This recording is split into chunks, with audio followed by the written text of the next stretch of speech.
बेवस्ता। ढोरीपुर में पान खइह जौबनपुर में नसता, मोहन कला ताजा राजा कहट जाई रसता। आवा हमारा लंदन जाता रह तू तो लंदन, आवा हमारा लंदन जाता रह तू तो लंदन।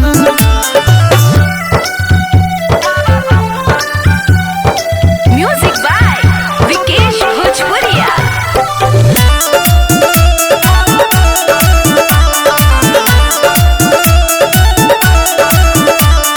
चोली बाजार में बोली ना बोली हो, लहंगा नगर बा पीछे में गलिया गली में मलिया सा पास बनोट घींचे में।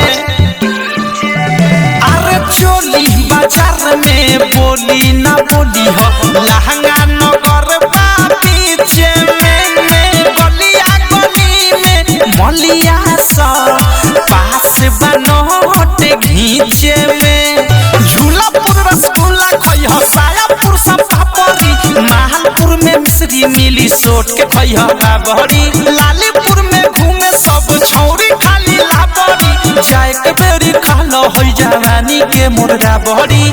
आवा हमारा लंदन जाता रह तू तो लंदन, आवा हमारा लंदन जाता रह तू तो लंदन।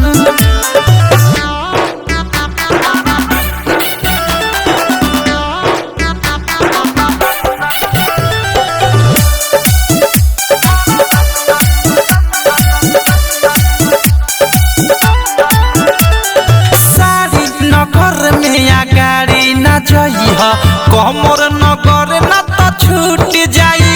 ई जांग नगर में धांग के मारी ए राजा मुहरा उर फूट जाई।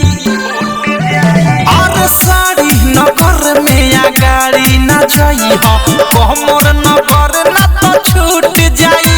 ई जांग नगर में धांग के मारी ए राजा मुहरा उर फूट जाई।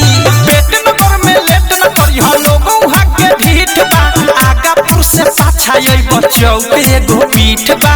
राइतो ठारू अवधेश फरियाद जदी चीत बा, चुमा लेके देखई मिठाइयों से मीठ बा। आवा